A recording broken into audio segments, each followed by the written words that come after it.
안녕하십니까. 교회헌법 바로 알기 네 번째 강의는 교회정치 제2장을 살펴보려고 합니다. 교회정치 2장에서는 교회에 대한 규범을 설정했습니다. 정치는 교회를 설립하신 하나님의 영광을 위하고 교회의 질서를 위한 것입니다. 교회란 본래 하나님의 부르심을 받아 예수 그리스도를 머리로 하는 집단입니다. 본장 제1조에서는 교회 설립이라는 제목으로 하나님이 만국 중에서 대중을 택하사 저희로 영원토록 무한하신 은혜와 지혜를 나타내게 하시나니 저희는 생존하신 하나님의 교회요 예수의 몸이요 성령의 전이라. 전과 지금과 이후의 만국의 성도니 그 명칭은 거룩한 공회라 한다라고 규정하여 있습니다. 1922년 반헌법 이래로 조문의 명칭은 조문의 내용은 분명히 교회의 정의를 말하고 있는데 조문의 이름은 교회 설립이라고 되어져 이어져 왔습니다. 첫째로 하나님의 교회 창설 사역은 영원토록 무한하신 은혜와 그리고 지혜를 나타내게 하시려고 만국 중에서 대중을 택하시는 하나님의 주권적인 선택이 곧 교회의 창설 사역이라고 하는데, 교회 창설 사역은 하나님에게만 속한 신성 불가침의 사역입니다.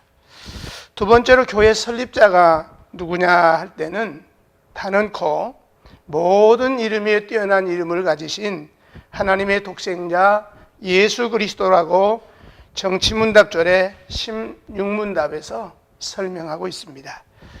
그리고 여호와의 교회가 언제 성립되었느냐 하는 것은 정치문답절의 17문답에서는 사람이 범죄하고 타락한 후 첫 번째로 구속의 계약을 주신 날부터 교회가 성립이 되었고 그동안 여러 가지 모양으로 발전했고 계속하여 오늘에 이른 것입니다. 정치문답절의 18문에서는 예수 그리스도의 교회는 언제 설립하셨느냐, 그리고 답하기를 그렇게 교회가 희미하게 계시 속에 지내오다가 예수님께서 우리를 대신하여 십자가에 죽으시고 부활하신 후 성령께서 이 땅에 오심으로 교회를 설립하셨다고 해석하고 있으며, 정치문답절의 19문에서는 예수께서 항상 그 교회의 머리가 되시느냐는 질문에 그러므로 그리스도께서는 홀로 지금과 영원까지 다시 오실 그날까지 교회의 머리로 계시며 교회를 다스린다고 설명하고 있습니다. 세 번째로 만국교회가 어떤 사람들로 설립되었는가 할 때에는 세계 만국 중에 그리스도의 거룩한 도를 믿고 행하는 온 무리와 그의 자녀들이 합하여 한 몸의 지교회가 된 것입니다. 뿐만 아니라 우리 주 예수께서 말씀하신 바 예수님의 이름으로 두세 사람이 모여도 예배드림이 가능하지만 교회의 설립은 헌법적 규칙 제1조에 의해서 설립이 됩니다. 헌법적 규칙 제1조를 살펴보면 일정한 구역 안에 예배 장소를 준비하고 장년 신자 15인 이상 합심하여 예수 그리스도를 신봉하며 교회 신설을 원하는 때에는 다음과 같은 사항을 기록해서 그 구역 시차례를 경유하여 노회에 청원하여 인가를 받는다.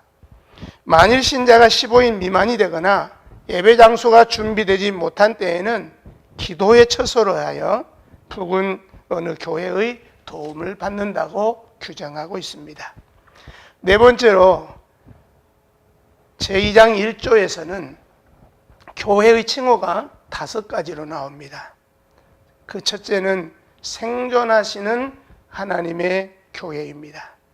하나님의 영광을 나타내게 하시려고 하나님이 택하신 하나님의 소유이고 오직 하나님이 주관하시는 성도의 회의기에 하나님의 뜻에 배치되는 아무 권세도 침범을 허락지 아니하십니다. 두 번째는 예수의 몸입니다. 교회는 택하신 백성들의 공동체로 성경은 에베소서 5장 28절과 30절에서 교회의 머리는 그리스도요 우리는 그의 지체라고 말씀하고 있습니다. 그런데 한 피바다 한 몸 이룬 형제요 자매이면서도 교파 간의 교단 간은 물론이고 교단 내의 교회 간에도 서로 화합하지 못하는 일은 심히 안타까운 일이 아닐 수 없습니다. 세 번째는 생명의 전이라고 규정합니다. 교회는 영원한 생명을 얻은 하나님의 자녀들의 모임이요 보다 더 생명의 근원이시요 생명이신 하나님의 전이라는 말씀입니다. 네 번째는 전과 지금과 이후의 만국의 성도라고 합니다. 창조와 선택은 하나님의 애정이 역사 안에서 성취된 결과입니다. 하나님의 애정은 이와 같이 역사화되고 역사는 자연히 과거와 현재와 미래가 있기 마련입니다. 이와 같이 교회는 시간과 공간의 구애 없이 선택받은 만국 성도의 모임을 가리키고 있습니다. 마지막 다섯 번째는 거룩한 공회라고 합니다. 앞에서 말한 4대 칭호는 교회의 본질을 말하는 칭호이고 거룩한 공회라는 이 칭호는 그 종합이라고 말할 수 있습니다. 하나님의 선택으로 말미암았으니 거룩한 공회요 오직 하나님의 무한하신 은혜와 지혜를 나타내는 공회이니 거룩한 공회인 것입니다.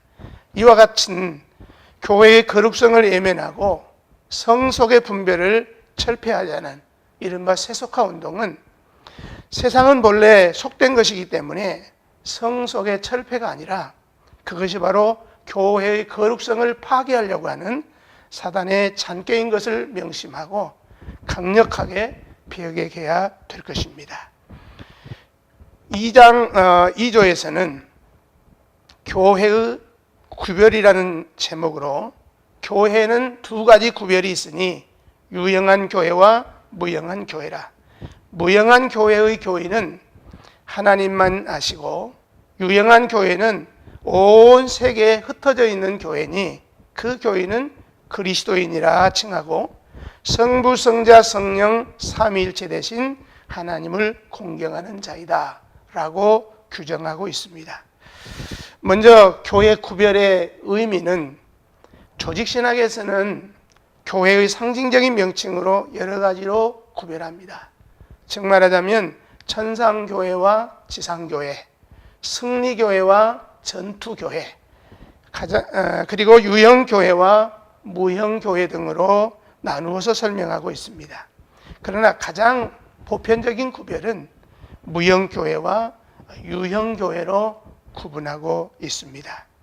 그런데 이 무형교회는 하나님의 선택으로 말미암아서 설립된 하나님의 자녀들만의 영적인 회집이니까 곧 보이지 않는 교회, 무형교회입니다. 이 무형교회는 하나님의 의중에만 있고 하나님께서 창세전부터 그리스도 안에서 예정하시고 선택하신 하나님의 자녀들이 곧 보이지 않는 교회요, 무형교회입니다. 그런데 사람으로서는 누가 하나님의 택함을 받았는지 단정할 수가 없습니다. 그 교인들을 하나님만이 아신다고 할 것이기 때문에 보이지 않는 교회라고 불리우는 이유도 이처럼 하나님의 예정과 그리고 하나님의 선택은 신성불가침의 하나님의 사역이요 신비로운 사역이기 때문입니다.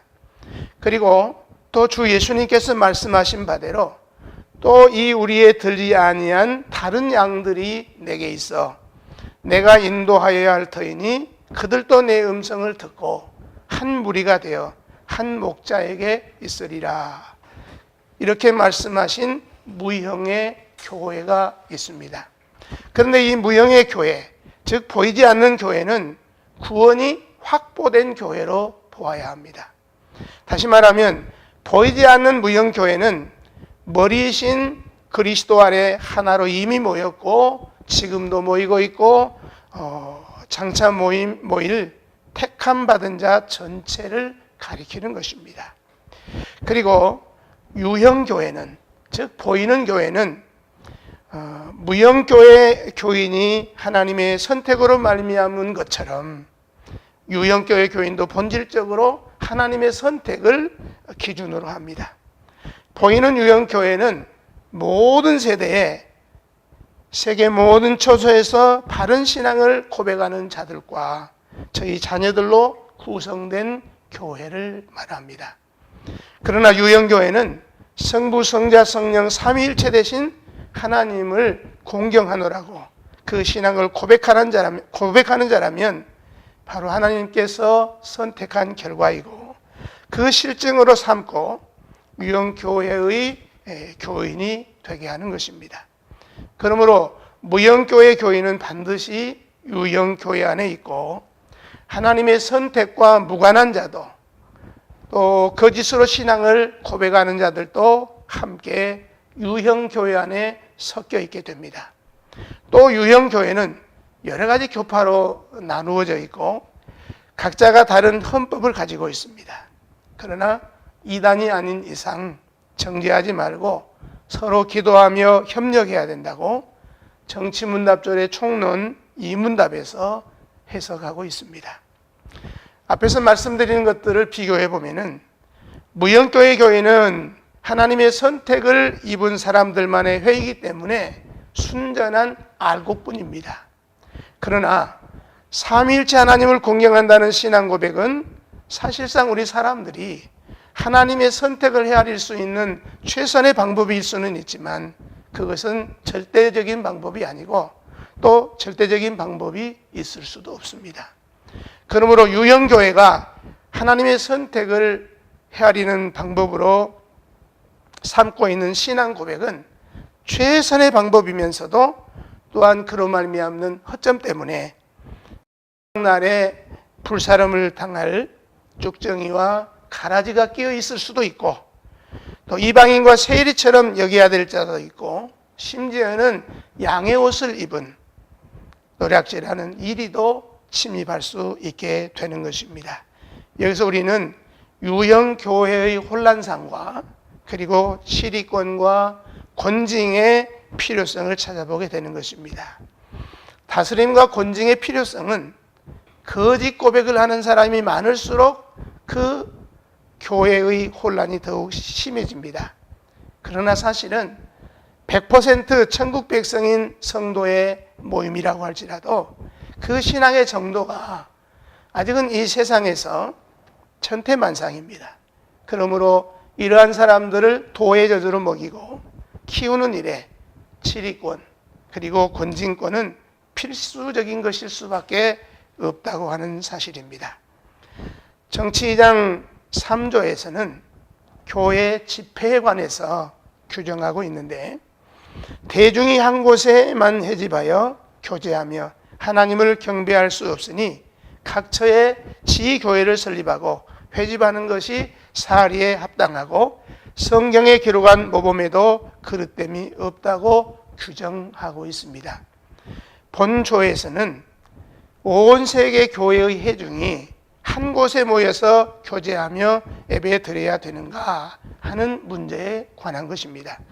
시간과 공간의 제한을 받는 유형교회 교인들이 동시에 한 곳에 모여서 교제하거나 하나님을 경배할 수는 없는 것입니다.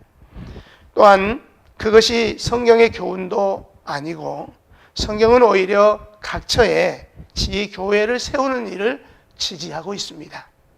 그러므로 성경에 기록한 모본을 좇아서 각처에 지교회를 설립하고 제각기 회집하는 것이 옳은 일이라는 말씀입니다. 예수님 당시에 유대 민중이 그 절기일에는 모두가 예루살렘 성전에 회집해서 예배를 드렸고 안식일에는 각 지역 회당에서 예배를 드렸으며 사도가 주장하는 교회는 다 연합한 교회였지만 각 지역 회당에 회집하였던 것입니다.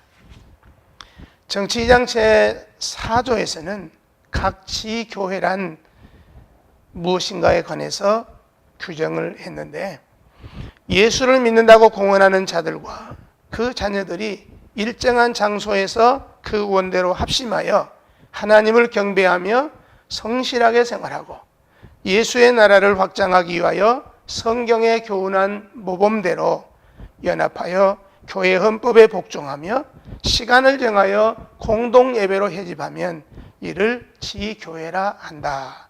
이렇게 규정하고 있습니다. 지교회란 예수님을 믿는다고 공언하는 자들과 그 자녀들이 일정한 장소에서 예배를 드리고 교회 헌법에 복종하며 시간을 정해서 공동 예배로 회집하면 이를 지교회라고 합니다. 즉 말하자면 예수 그리스도의 지체가 된 교회 혹은 온 세계의 산재에 있는 전체 교회의 가지로서의 교회에 대한 통칭이 바로 지교회라고 하는 말입니다. 그런데 이렇게 지교회가 형성되는 데는 몇 가지 요건을 갖추어야 됩니다. 지교회 형성의 첫 번째 요건은 지교회 교인입니다. 지교회 교인이란 예수를 믿는다고 공언하는 자들과 그 자녀가 지교회 교인이 됩니다. 즉 예수 그리스도에 대한 신앙을 고백한 자와 그 자녀로서 지교회를 형성하게 되는 것입니다. 지교회 형성의 두 번째 요건은 일정한 장소입니다. 모이기 편리하고 교제하기 편리하고 공동생활에 편리하고 경배하기 편리한 장소가 정해져야 한다는 것입니다. 지교회 형성의 세 번째 요건은 하나님을 경배하며 거룩하게 생활하는 성도들이 그 원대로 합심한 공동생활입니다. 개인적으로 하나님을 경배하는 일이나 독자적인 처지에서 성결 생활이 물론 불가능한 것은 아닙니다. 그러나 택하심을 입고 한 피바다 한 몸 이룬 형제 자매들이 서로 연합을 해서 공동생활을 영위하는 일은 너무나도 당연한 일입니다. 지교회 형성의 네 번째 요건은 예수님의 나라를 확장하는 일입니다. 진리를 수호하며 전파하며 교훈하는 일이나 교회를 통치하는 일이나 구제하며 봉사하는 모든 일들이 예수의 나라를 확장하기 위한 사업이라는 것입니다. 끝으로 지교회 형성의 다섯 번째 요건은 성경 교훈에 의한 공동 예배입니다. 인위적인 방법에 의한 회집은 제 아무리 연합이 잘 되고 규율이 훌륭하고 또 시간을 지켜서 많은 교인이 모인다고 할지라도 헌법이 가리키는 지교회는 아니라는 것입니다. 헌법이 말하는 지교회란 이 모든 일에 성경이 교훈한 모범대로 하며 성경이 교훈한 모범대로 공동 예배가 이루어져야 한다는 말씀입니다. 두 번째로 지교회 설립 등 앞에서 했던 설명이 부족한 부분을 좀 보충을 한다면, 첫째로 지교회 조직에 관한 원리인데, 지교회란 예수를 믿는 사람들이 회집해서 장로의 신경과 정치와 규칙에 복종하며 한 가지로 예수님의 교회를 섬기며 교회의 장로 1인 이상을 투표로 택해서 지교회의 장립을 받게 한 후에 당회를 조직하고 당회의 질의에 복종하면 장로회의 지교회가 되는 것입니다. 두 번째는 지교회 구성원에 대한 것인데, 본조에서 예수를 믿는다고 공언하는 자들과 그 자녀들이 일정한 장소에서 소원대로 합심하여 하나님께 경배하고 성결하게 생활한다고 한 것은 영생의 약속에 참여하는 것이 성인들에게만 국한된 것이 아니고 자녀들에게도 해당된다고 하는 것을 가리키는 말입니다. 세 번째는 지교회라도 예수님의 나라를 확장하기 위해서 성경에 교훈한 모범대로 연합해서 교회 헌법에 복종하고 시간을 정해서 공동 예배로 해집하면 이를 지교회라고 합니다. 교회란 성경에 교훈한 모범대로 모이고 예배드려야 참 교회라고 하는 말씀입니다. 성경의 권위가 교회의 권위보다 앞서는 것이지요. 사람이 아무리 많이 모인다고 할지라도 성경과 부합하지 않는 예배의식이나 경건의 모양은 참된 교회의 모습이 아닌 것입니다. 네 번째는 교회 설립이라고 하는 것은 노회의 결의로 하는 것이고, 목사라고 할지라도 개인의 자유로는 교회를 설립할 수 없습니다. 따라서 목사같이 교회를 설립하고자 하면 먼저 그 지역 관할 노회에다 청원해서 허락을 받아야 합니다. 다섯 번째는 교회 정치를 공부하다 보면은 허위교회라고 하는 용어가 나오는데, 담임 목사가 없는 교회를 허위교회라고 합니다. 지교에 관한 정치문답조례의 자세한 교훈을 살펴보려면 정치문답조례 23문에서 43문까지를 참조하시면 됩니다. 목회 현장에서 꼭 알아야 될 교회 정치 해설을 참고하시면 될 줄 압니다. 세 번째로 기타 추가적으로 더 알아야 될 것이 있습니다. 첫째는 지교회 분류에 관한 것입니다. 지교회를 당회가 조직되어 있는 조직교회와 아직 당회가 조직되지 못한 미조직교회로 나누어서 생각할 수 있는데, 이것은 초대시대 이래의 전통입니다. 똑같은 지교회이기는 하면서 조직교회는 당회가 회집하여 행정과 권징을 담당하고, 조직교회는 위임 목사를 청빙할 자격이 부여되고, 평신도의 대표인 치리장로를 상해 총대로 파송하는 등 여러 가지 자격과 권한이 부여됩니다. 그러나 미조직교회는 당회가 없어서 위임 목사가 아닌 임시 목사 혹은 시무 목사가 시무 목사밖에 청빙할 수가 없으며, 그 임시 목사에게 노예가 가게 나면 당회장으로서의 당회권 행사를 가능하게 하지만은, 이 권한을 가지고는 부득이한 행정 처리권이 원칙이고, 권징은 노회에 보고해서 처리하는 방도밖에는 없는 등 그 자격과 권한이 현격하게 차이가 있습니다. 그리고 두 번째는 지교회를 분립하거나 합병하는 일에 관한 것입니다. 이런 문제가 별로 생기지 않기 때문에 대부분의 교단에서는 방치해두고 있으며, 고려 측이나 통합 측은 당회와 공동의회의 결의로 노회 허락을 받아야 된다, 이렇게 되어 있습니다. 세 번째는 지교회의 폐쇄에 관한 것입니다. 지교회가 설립되는 과정은 대체로 장년 신자 15인 이상이 모여야 되고, 예배 처소가 준비돼야 되고, 교회를 운영할 유지할 방침이 서는 것이 주요 골자로 하겠지만은, 실제는 그 밖에도 인근 교회와의 거리나 주변의 가구수 이런 것까지 살펴서 노회가 설립을 인가하는 것입니다. 그런데 이같이 설립된 지교회를 폐지하게 되는 사유라고 하는 것은 교회가 안 되기 때문입니다. 그런데 본교단의 헌법에는 여기에 관한 언급이 없고, 고려 측의 경우는 당회와 공동의회의 결의로 노회의 허락을 받아야 된다고 규정을 했고, 통합 측은 시찰위원회를 경유해서 노회의 허락을 받는다고 했는데, 차라리 모일 사람이 없어서 교회가 자연 폐문 상태가 될 것을 생각한다면 시찰위원회의 보고로 노회가 결의한다 하는 것이 합당하게 보입니다.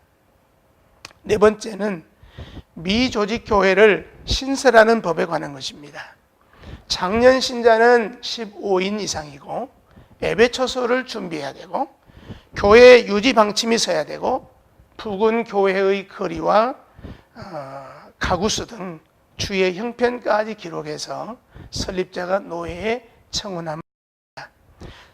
일반적으로 지교회와의 거리를 500m로 알고 있는데 본래 1956년 제41회 총회에서 그때의 지역노예 소속 지교회 부근에 무지역노예 소속 지교회를 설립할 때에는 지역노예 소속 지교회와 500m의 거리를 유지하도록 해야 한다는 결의의 내용이 있었습니다. 그리고 예배 장소도 서울의 경우에 지금처럼 지하실이나 혹은 2층이나 남의 셋방에 교회 신설을 허락하는 일도 1950년대에는 물론이고 60년대 초까지도 지역노예에서는 원칙적으로 허락하지 않았었습니다. 교회를 신설하는 일에 대해서 그처럼 신중했다는 말씀인 거죠. 다섯 번째는 헌법적 규칙 제2조에 보면은 지교회 교인이 되면은 교인으로서의 의무가 부과되는데 다음과 같이 규정하고 있습니다. 첫째, 교인은 교회의 정한 예배회와 기도회와 모든 교회 집회에 출석하여야 한다. 두 번째, 교인은 노력과 협력과 거룩한 교제로 교회 발전에 실력하며 사랑과 선행으로 하나님을 영화롭게 하여야 한다. 세 번째는 교인은 교회의 경비와 사업비에 대하여 성심협조하며 자선과 전도 사업과 모든 선한 일에 노력과 금전을 아끼지 않아야 한다. 네 번째는 성경도리를 힘써 배우며 전하고 성경 말씀대로 실행하기를 힘쓰며 예수 그리스도의 정신을 우리의 생활에서 나타내어야 한다.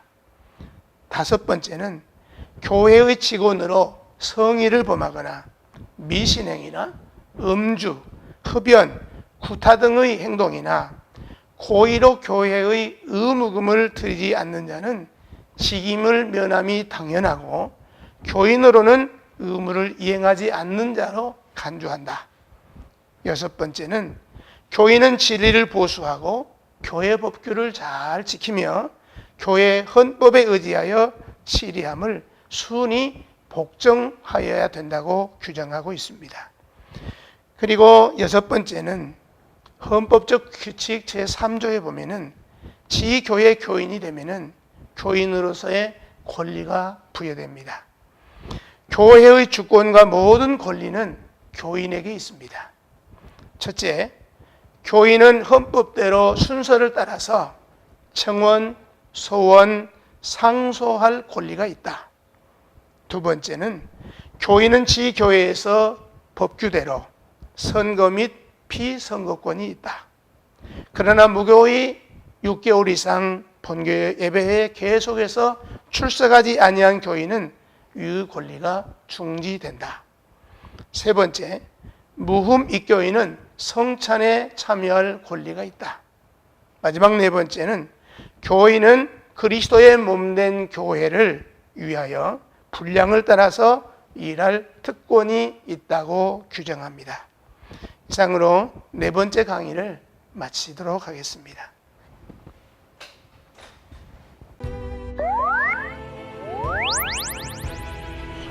you